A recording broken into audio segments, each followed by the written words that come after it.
In the following problem, we are told that Fred has just tested positive for a certain disease. So let's make a couple of events. Let's call T the event that Fred tests positive, and D be the event that Fred has the disease.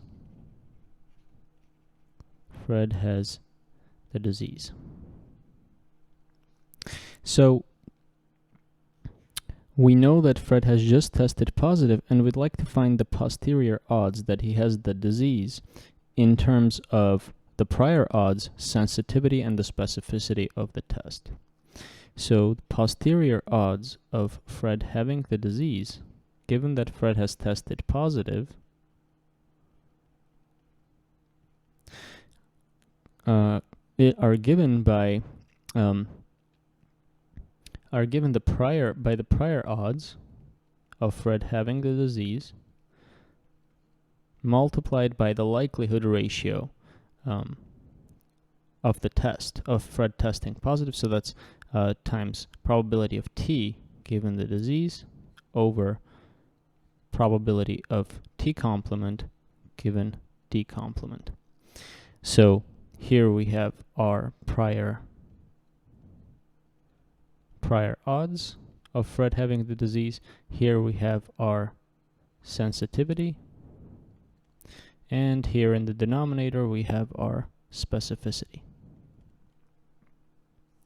So in part B here, we're told that in general, when computing the probability of Fred having the disease, given that he tests positive, the specificity is more important than the sensitivity for a good test, for a test that is generally good. And by good, we mean that it has high specificity and sensitivity. So why might the specificity be more important? Let's look at a specific example. Let's say we have 10,000 people, and let's say we have a disease that only inflicts 1% of the population. So 100 people have the disease, and 9,900 don't have the disease. And now let's suppose our sensitivity and specificity have 95% accuracy. So both sensitivity and specificity have 95% accuracy, so our test is a good one. So that means that out of the 100 people who have the disease, 95 of them will test positive, and 5 of them will test negative. And out of the people who do not have the disease, 495 of them will test positive,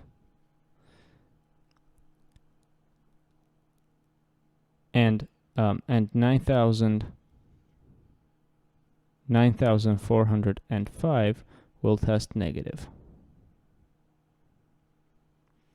So looking at this tree, we can see that the probability that Fred has the disease, given that he's tested positive, well, out of how many people have tested positive? Well, we have 95 here, and we have 495 here. So it's 95 plus 495, and out of those, how many have the disease? Well, the 95 here have the disease. So it's 95 out of 95 plus 495. Now the thing to note is because the disease is rare, most people, 9,900 of them, do not have it. And so even though the test has high specificity, the number of people that don't have the disease but test positive is still quite large. It's 495.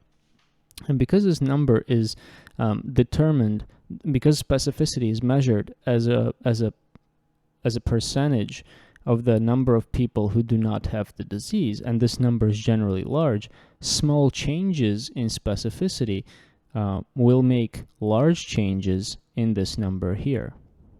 So small changes in specificity result in large changes. Whereas small changes in sensitivity result in less dramatic changes, because again, sensitivity is measured as a percentage of the population of the people who have the disease. And because the disease is rare, that is only 100 people. Whereas specificity is measured as a percentage of the people who don't have the disease. And in our example, it's 9,900 people, much larger. And again, small changes in specificity then result in large changes in the number of people who don't have the disease but have tested positive. And this is the sense in which we mean that specificity is generally more important for a good test and a rare disease when measuring the posterior probability of having the disease given that we've tested positively.